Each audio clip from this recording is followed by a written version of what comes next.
നിന്നും ഞങ്ങളെ രക്ഷിക്കണമേ. ഞങ്ങളുടെ തമ്പുരാനെ, പിതാവിന്റെയും പുത്രന്റെയും പരിശുദ്ധാത്മാവിന്റെയും നാമത്തിൽ ആമേൻ.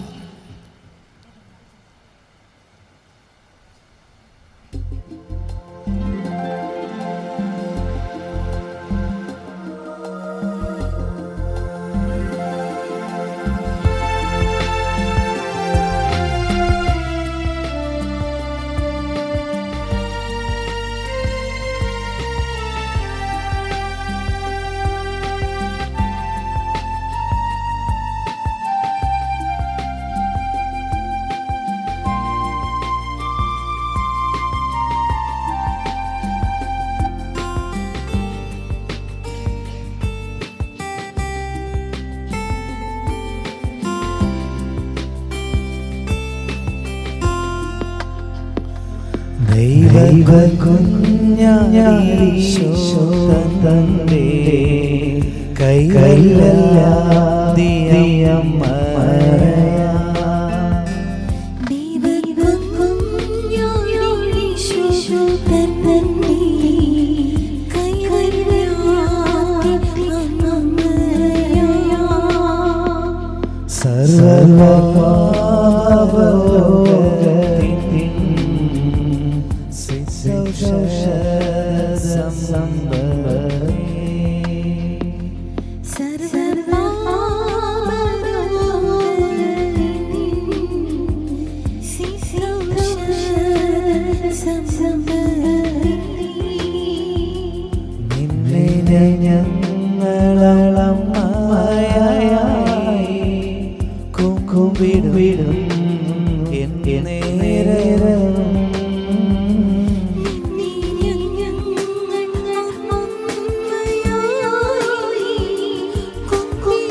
ആവേ മരിയ,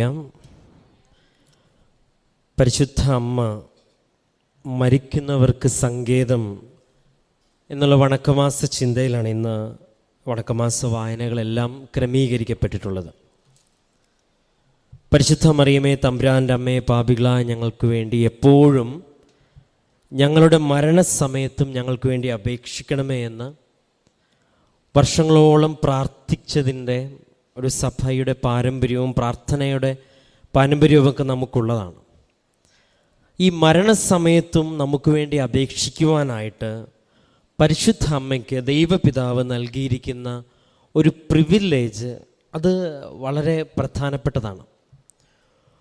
ഉടമ്പടി എന്ന ഈ പ്രാർത്ഥനയിൽ മാതാവ് ഈ ഒരു പ്രിവിലേജിനെ, അതായത് ഏത് സമയത്തും മനുഷ്യൻ്റെ ആവശ്യങ്ങളിൽ ഇടപെടുവാനായിട്ടുള്ള സ്വർഗീയ അധികാരത്തിനോടൊപ്പം മരണസമയത്തും ഒരാളെ ജീവനിലേക്ക് കൊണ്ടുവരാനായിട്ട് ഒരു പരിശുദ്ധ അമ്മയുടെ സാന്നിധ്യത്തിന് സാധിക്കും എന്ന് മാതാവ് ഇവിടെ സാക്ഷ്യങ്ങളിലൂടെ തെളിയിക്കുന്നുണ്ട്. ഇവിടെ ഒരാഴ്ച വരുന്ന സാക്ഷ്യങ്ങളിൽ എങ്ങനെ പോയാലും ഒരു 4, 5, 6 അല്ല അതിനേക്കാളും ഉപരി സാക്ഷ്യങ്ങളെല്ലാം പറയുന്നു ഇന്നത്തെ ദിവസം ഉണ്ടായിരുന്നു. അതായത് വെന്റിലേറ്ററിൻ്റെ അവസാന സമയത്ത് ഡോക്ടർമാർ പോലും ഇനി 1% പോലും ചാൻസ് ഇല്ല എന്ന് പറഞ്ഞെടുത്ത് പരിശുദ്ധ അമ്മയെ വിളിച്ച് പ്രാർത്ഥിച്ചുവെന്നും ഉടമ്പടി തൈലം വെച്ച് പ്രാർത്ഥിച്ചുവെന്നും അതിനുശേഷം ഇമ്പ്രൂവ്മെൻ്റ് ഉണ്ടായെന്നൊക്കെ പറഞ്ഞുള്ള ഒരുപാട് സാക്ഷ്യങ്ങളുണ്ട്. ഇതേപോലെ കഴിഞ്ഞ ദിവസങ്ങളിലൊക്കെ അനൂപിൻ്റെ സാക്ഷ്യവുമെല്ലാം ഇതുമായിട്ട് ചേർത്ത് വായിക്കുന്നുള്ളതാണ്. കഴിഞ്ഞൊരു പ്രാവശ്യം മുംബൈയിൽ നിന്ന് ഒരു 19 പേര് അവർ മുംബൈയിൽ നിന്ന് ഇവിടെ എത്തിച്ചേർന്നു. ഒരു ഇംഗ്ലീഷ് സാക്ഷ്യമാണത്. അപ്പോൾ അവരെത്തിച്ചേർന്നതിൻ്റെ കാര്യമെന്ന് പറയുന്നത്, ഇദ്ദേഹം മരണാസന്ന നിലയിൽ ഇതുപോലെ തന്നെ 24 hours പറഞ്ഞിരിക്കുന്ന സമയം. അപ്പം ഇവർ അത്യാവശ്യം കുടുംബത്തിൽ എല്ലാവരും ഉള്ള ഒരു സഹോദരി സിസ്റ്ററാണ്. അപ്പം സിസ്റ്റർ പുറത്തുനിന്ന് പ്രാർത്ഥിക്കുന്നു. അവരൊക്കെ കാരണം ഏകദേശം 24 മണിക്കൂർ പറയുമ്പോൾ ഏറ്റവും അടുത്തുള്ള ബന്ധുമിത്രാദികളെല്ലാം ഐസിയുവിൻ്റെ ഫ്രണ്ടിൽ തടിച്ചു കൂടുന്നത് നമ്മൾ അറിയാവുന്ന. കാരണം ഇനി അവസാനം ഒരു നോക്ക് കാണാനായിട്ട് പറ്റുവാൻ വേണ്ടി എല്ലാവരും വന്ന് നിൽക്കുക. അപ്പോൾ ഏകദേശം എല്ലാ കാര്യങ്ങളൊക്കെ ഓക്കെ ആയി. വിദേശത്തുള്ളവരൊക്കെ ഫ്ലൈറ്റ് ടിക്കറ്റൊക്കെ ബുക്ക് ചെയ്ത് ഏകദേശം വരാനായിട്ടുള്ള രീതിയിലൊക്കെ ആയിരിക്കുന്ന സമയത്ത് അവിടെ ICU ഡ്യൂട്ടിക്ക് നിൽക്കുന്നൊരു നേഴ്സ്, പുള്ളിക്കാരത്തി ആലപ്പുഴക്കാരിയാണ്.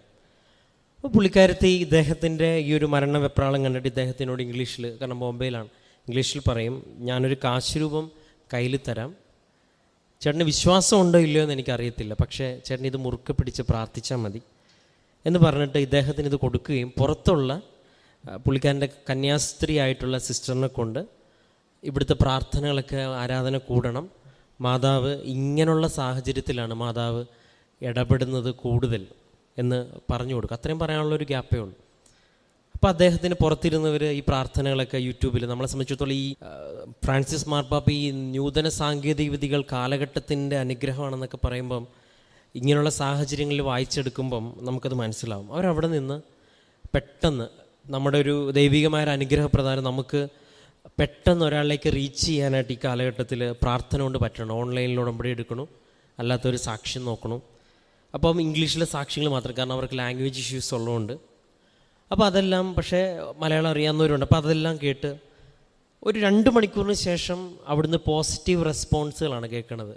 ഇത് കാർഡിയാക്ക് ഇത് ചെയ്ത് തുടങ്ങുന്നു, റെസ്പോണ്ട് ചെയ്ത് തുടങ്ങുന്നു, മരുന്നിന് റിയാക്ട് ചെയ്ത് തുടങ്ങുന്നു. പിന്നെ ഓരോ മണിക്കൂറുകൾക്ക് ശേഷം പോസിറ്റീവ് റെസ്പോൺസുകൾ കൊടുക്കുക. അപ്പോൾ ലോജിക്കലി ഇറ്റ് കണക്ട്സ്. കാരണം അതിനെടുക്കുന്നതിന് ശേഷം ഇത്രയും നാൾ ഹോപ്പ്ലെസ് ആയിരുന്നൊരു സാഹചര്യത്തിൽ നിന്ന് ഒരു നാമ്പ് ഇങ്ങനെ പൊട്ടി വിടരുന്നത് പോലെ ഉണ്ടാകുന്നു. അപ്പോൾ അതിനുശേഷം ഇവിടെ നിന്ന് പരിചയമുള്ള ഒരാൾ അവിടെ എത്തിച്ചേരുന്നു, നേർച്ച വസ്തുക്കൾ കൊടുക്കുന്നു, ഇവർ പ്രാർത്ഥിക്കുന്നു. പതുക്കെ പതുക്കെ ആ വ്യക്തിക്ക് ഒരു ബോധ്യം ഉണ്ടാകുന്നു, ഇത് ഈ മരണത്തിൽ നിന്ന് എന്നെ ജീവിതത്തിലേക്ക് കൊണ്ടുവന്നത് അമ്മയാണ് എന്നുള്ളൊരു ബോധ്യം കിട്ടിയിട്ട് അവർ ഫസ്റ്റ് ട്രിപ്പ് അവരെല്ലാവരും കൂടെ 19 പേര് ഓടി ഇവിടെ വന്നു. ഇവിടെ ഭാഷയുടെ പ്രശ്നം ഉണ്ടായിട്ട് അവർ ഉടമ്പടിയുടെ കാര്യങ്ങൾക്ക് ഇവിടുത്തെ സിസ്റ്റർമാരോട് ചോദിച്ച് മനസ്സിലാക്കി ഇവിടെ വന്ന് സാക്ഷ്യം പറഞ്ഞ് നന്ദി പറഞ്ഞിട്ടാണ് ഈ പോയത്. കാരണം അത് നമ്മൾ ഈ കടന്നു പോകുന്ന സാഹചര്യങ്ങളുടെ അനുഭവം ആയതുകൊണ്ട് ഇത് ഈ കേൾക്കുന്നവർക്ക് പെട്ടെന്ന് മനസ്സിലാവുകയില്ല. അതിപ്പോൾ സാക്ഷ്യങ്ങളുടെ എല്ലാത്തിൻ്റെയും പ്രശ്നം അത് തന്നെ.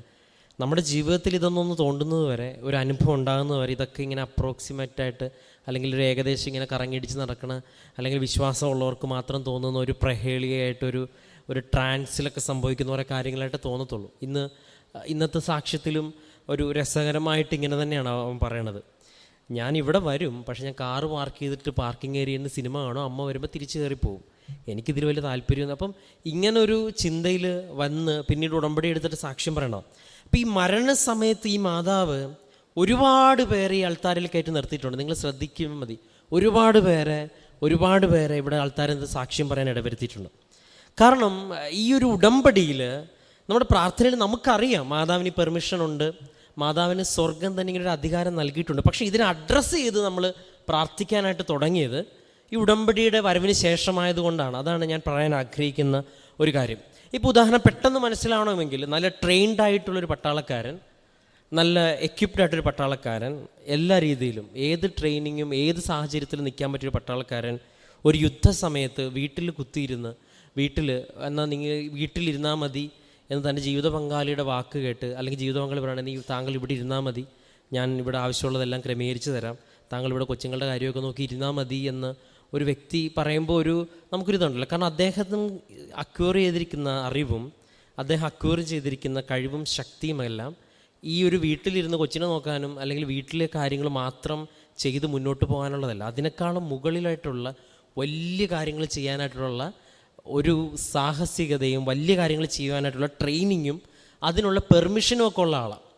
അപ്പോൾ ഇതുപോലെ ഈ ഒരു യുക്തിയിൽ മനസ്സിലാക്കുമ്പോൾ ഇത്രയും പരിശുദ്ധ അമ്മ, ഇത്രയും സാന്നിധ്യവും സാഹചര്യവും സാധ്യതകളുമുള്ള ഒരമ്മയെ നമ്മൾ ഒരു സാധാരണ ഒരു വിശ്വാസത്തിൻ്റെ ഒരു ചെറിയൊരു കൂച്ചുവിലങ്ങിട്ട് അത്യാവശ്യം മാതാവിനോട് പ്രാർത്ഥിക്കുക, മാതാവിൻ്റെ കാര്യങ്ങളൊക്കെ ചെയ്യുക എന്നുള്ള കാര്യങ്ങളൊക്കെ പറഞ്ഞ് ചെറിയ ചെറിയ കാര്യങ്ങൾക്ക് ഉപയോഗിച്ച് മാതാവിൻ്റെ ആ ഒരു നൽകിയിരിക്കുന്ന ശക്തിയെ നമ്മൾ അഡ്രസ്സ് ചെയ്ത് സംസാരിക്കാനായിട്ട് അല്ലെങ്കിൽ പ്രാർത്ഥിക്കാനായിട്ട് നമ്മൾ മറന്നു പോയിട്ടുണ്ട്. ഉടമ്പടിയിൽ സംഭവിക്കുന്നത് മാതാവിനെ നമ്മൾ അഡ്രസ്സ് ചെയ്യാനും തുടങ്ങി, മാതാവ് തിരിച്ച് ഇതിനെ ഓണർ ചെയ്യാനും തുടങ്ങി.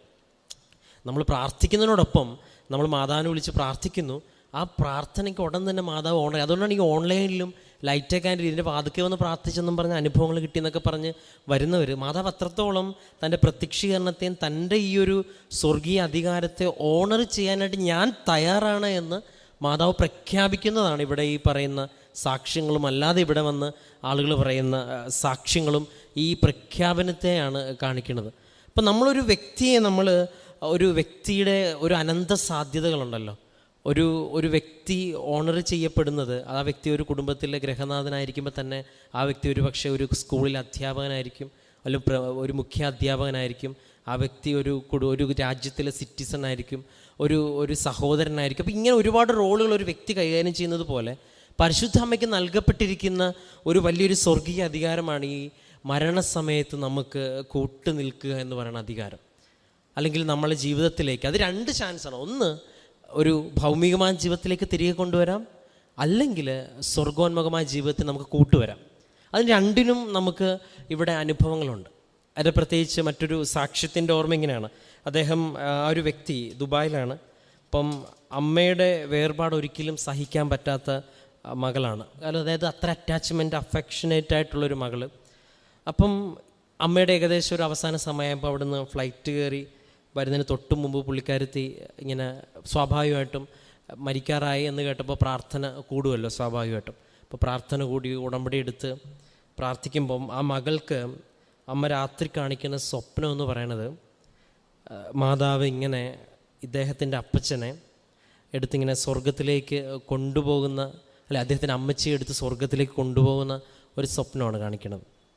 അത് ഒരു വല്ലാത്തൊരു അനുഭവമാണ് പുള്ളിക്കാരത്തിക്ക് ഉണ്ടാകുന്നത്. നമ്മുടെ പുള്ളിക്കാരത്തി ഇവിടെ സാക്ഷ്യം പറയണത്, ഞാൻ ആ സ്വപ്നം കണ്ടില്ലായിരുന്നുവെങ്കിൽ ഒരു പക്ഷേ ഞാൻ തിരിച്ചു വന്ന് അപ്പൻ്റെ അല്ലെങ്കിൽ അമ്മയുടെ ചേതനയേറ്റ ശരീരം കാണുമ്പം ഒരു പക്ഷേ എനിക്ക് ഡിപ്രഷൻ പോലും അല്ലെങ്കിൽ അതിന് താഴെ പോലും ഞാൻ ഒരു ആത്മഹത്യക്ക് പോലും ചിന്തിക്കാനുള്ള സാധ്യതയുണ്ട്. കാരണം അത്രത്തോളം ഈ വ്യക്തി എൻ്റെ ജീവിതത്തിൽ, അപ്പോൾ ഇത്രയും ഇപ്പം മാതാവ് അത്രയും മുൻകൂട്ടി കണ്ടുകൊണ്ട്, പക്ഷെ മാതാവ് ഇത് സ്വപ്നം കണ്ടപ്പോൾ എനിക്കൊരു കാര്യം മനസ്സിലായി, സ്വർഗത്തിലാണ് ആയിരിക്കുന്നതെന്നുള്ളത്. അപ്പോൾ ഇതുപോലെ നമ്മുടെ ചെറുതും വലുതുമായിട്ടുള്ള പേടികളെപ്പോലും മാതാവ് ഇങ്ങനെ അഡ്രസ്സ് ചെയ്യാനായിട്ട് തുടങ്ങുന്നത് സാക്ഷ്യങ്ങൾ കേൾക്കുമ്പോൾ വ്യക്തമാണ്. ഏറെ പ്രത്യേകിച്ച് ഇന്നത്തെ ഒരു വണക്കമാസ പ്രാർത്ഥനയും ധ്യാനവും നമ്മൾ കൂടുതൽ എടുക്കേണ്ടത്, നമ്മൾ ഈശോ മറിയ ഔസേപ്പെ ആത്മാവിന് തുണയായിരിക്കണമെന്നൊക്കെ പ്രാർത്ഥിച്ച്, അല്ലെങ്കിൽ മരിക്കുന്ന സമയത്ത് പ്രാർത്ഥിക്കണം എന്നൊക്കെ പറയുന്നത് പോലെ പരിശുദ്ധ അമ്മയ്ക്ക് സ്വർഗീയ പിതാവ് നൽകിയിരിക്കുന്ന ഈ ഒരു അധികാരത്തെ എപ്പോഴും നമ്മൾ അഡ്രസ്സ് ചെയ്ത് പ്രാർത്ഥിക്കുന്നത് എപ്പോഴും നല്ലതാണ്.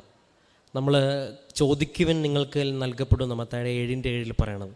മാതാവിനോട് നമ്മുടെ മരണസമയത്ത് നമ്മളോടൊപ്പമായിരിക്കണം, ഞങ്ങളുടെ ജീവിതത്തിൻ്റെ ഏത് സമയത്ത് ഞങ്ങളുടെ കൂടെ ആയിരിക്കണം എന്നിങ്ങനെ ആവശ്യപ്പെട്ട് പ്രാർത്ഥിക്കാനായിട്ട് തുടങ്ങി എന്നുള്ളതാണ്. അതാണ് ഈ കാശ് രൂപ എടുത്തുകൊണ്ട് പോയി തൈലം തേച്ച് പ്രാർത്ഥിച്ചു, കാശ് രൂപ എൻ്റെ കയ്യിൽ മുറുക്കെ പിടിച്ചു, അതും പിടിച്ചുകൊണ്ടാണ് ഓഫീസിൽ പോയെന്നൊക്കെ പറയണത്. മാതാവേ കൂടെ വരണേ, അവിടെ ചെന്ന് കാര്യങ്ങൾ ക്രമീകരിക്കണമേ. ഇങ്ങനൊരു സഞ്ചാര സ്വാതന്ത്ര്യം ഒരു ദൈവം മാതാവിന് നൽകിയിട്ടുണ്ട്. വേറെ പ്രത്യേകിച്ച് ഈ ഒരു മരണത്തെയും മരണനേരത്തെയും കുറിച്ചുള്ള ക്രിസ്ത്യൻ ആധ്യാത്മികത എപ്പോഴും നമ്മളെ പഠിപ്പിക്കണത് അത് എപ്പോഴും ഒരു സന്തോഷത്തിൻ്റെ സമയമാണെന്നുള്ളതാണ്. ആകസ്മികമായിട്ടുള്ള ഇതിനല്ല, ഏത് സമയത്താണെങ്കിലും തയ്യാറായിട്ടിരിക്കണം. വിശുദ്ധ ഔസേപ്പ് പിതാവിൻ്റെ നന്മ മരണത്തിന് വേണ്ടി നമ്മൾ പ്രാർത്ഥിക്കുന്നവരാണ്. വേറെ പ്രത്യേകിച്ച് നമ്മൾ ഏറ്റവും കൂടുതൽ ആവർത്തിച്ച് പ്രാർത്ഥിക്കുന്നത് നന്മ നിറഞ്ഞ മറിയം എന്ന പ്രാർത്ഥന. അപ്പോൾ അവസാനത്തെ സെൻറ്റൻസ് പ്രാർത്ഥിക്കുമ്പം എപ്പോഴും കുറച്ചും കൂടെ ഒന്ന് ആത്മാർത്ഥത്തോടെ നമുക്ക് പ്രാർത്ഥിക്കണം. കർത്താവേ, ഈ ലോകത്ത് നിന്ന് ഞാൻ വേർപിരിയുന്ന ആ നിമിഷം മാതാവിനെ കണ്ട് മാതാവിനോടൊപ്പം യാത്ര ചെയ്യാനായിട്ട് എന്നെ അനുവദിക്കണമേ എന്ന് പ്രാർത്ഥിക്കുന്നത് വളരെ നല്ലതായിരിക്കും. കാരണം ഏറ്റവും അവസാനം ഹണി എന്ന് പറയുന്നൊരു പെൺകുട്ടി ഒരു 2 മാസം മുമ്പ് ഇവിടെ സാക്ഷ്യം പറഞ്ഞിട്ടുണ്ട്. അക്രൈസ്തവയായ ഒരു പെൺകുട്ടിയാണ്. അതിമനോഹരമായിട്ടുള്ള ഒരു പക്ഷേ എല്ലാവരും കേട്ടിരിക്കേണ്ട ഒരു സാക്ഷ്യം, ആവർത്തിച്ച് കേൾക്കാൻ തോന്നുന്നൊരു സാക്ഷ്യമാണ് ഹണി എന്ന് പറയുന്ന പെൺകുട്ടി പറഞ്ഞ സാക്ഷ്യം. പുള്ളിക്കാരത്തിൻ്റെ അമ്മുമ്മയുടെ മരണത്തിനെക്കുറിച്ച് പുള്ളിക്കാരത്തി സൂചിപ്പിക്കുന്നുണ്ട്. പുള്ളിക്കാരത്തി ഒരുപാട് കാര്യങ്ങൾ പറയാനുണ്ട്. കേൾക്കുമ്പോൾ നമ്മൾ പോലും ഒരു ക്രിസ്ത്യാനി പോലും പറയാത്ത രീതിയിലുള്ള ദൈവിക അനുഭവങ്ങൾ വളരെ ചുരുങ്ങിയ നാളിൽ കൊണ്ടൊരു അക്രൈസ്തവ ഒരു പെൺകുട്ടി ആരുടെ സഹായമില്ലാതെ സ്വന്തമായിട്ട് ബൈബിൾ വായിച്ച് പഠിച്ച് മാതാവിനെക്കുറിച്ച് അറിഞ്ഞു പറയുന്ന വലിയൊരു സാക്ഷ്യം. അപ്പോൾ ആ സാക്ഷ്യത്തിൽ അവസാനം പറയേണ്ടത് എൻ്റെ അമ്മുമ്മ എൻ്റെ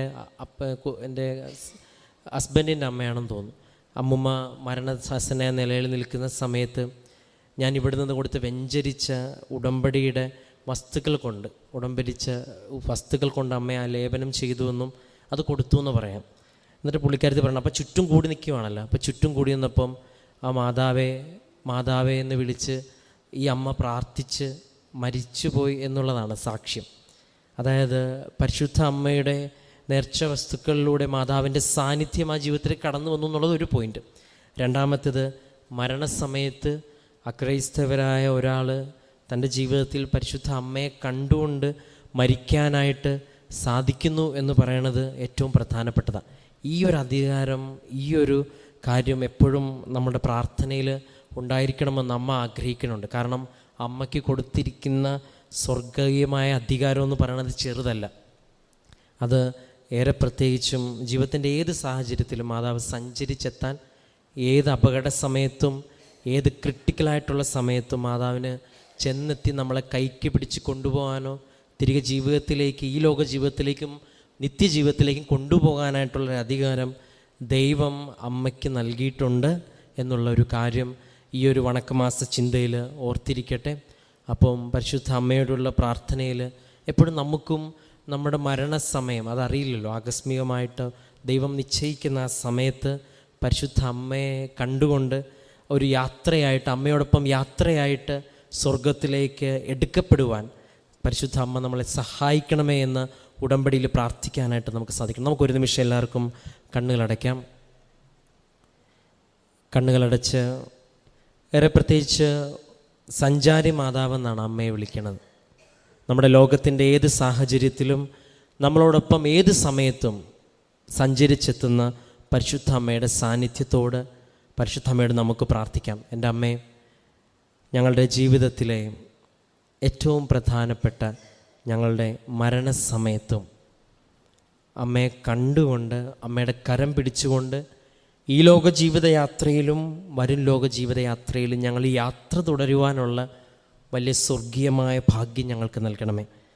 അങ്ങനെ ഒരു യാത്ര ഞങ്ങൾക്ക് സാധ്യമാണെന്ന് ഞങ്ങൾ വിശ്വസിക്കേണ്ടതിന് ഈ ലോകത്ത് ജീവിച്ചിരിക്കുമ്പോൾ അമ്മ ഞങ്ങളോടൊപ്പം സഞ്ചരിക്കുന്നു എന്നുള്ള സാന്നിധ്യം വ്യക്തമാക്കുന്ന തരത്തിലുള്ള ദൈവിക അനുഭവങ്ങൾ ഞങ്ങൾ സമർപ്പിച്ച നിയോഗങ്ങളിലൂടെ ഞങ്ങൾക്ക് നൽകണമേ എന്നും ആ ശക്തിയിൽ മരണത്തെ പ്രാർത്ഥനയോടെ ഒരുക്കത്തോടെ സ്വീകരിച്ച് സ്വർഗത്തിൽ വീണ്ടും ജനിക്കുവാനുള്ള വലിയ ഭാഗ്യം എളിയവരായ ഞങ്ങൾക്ക് പരിശുദ്ധ അമ്മയുടെ മാധ്യസ്ഥം വഴി ലഭിക്കുവാൻ ഇടവരുത്തണമെന്ന് ഞങ്ങൾ പ്രാർത്ഥിക്കുന്നു.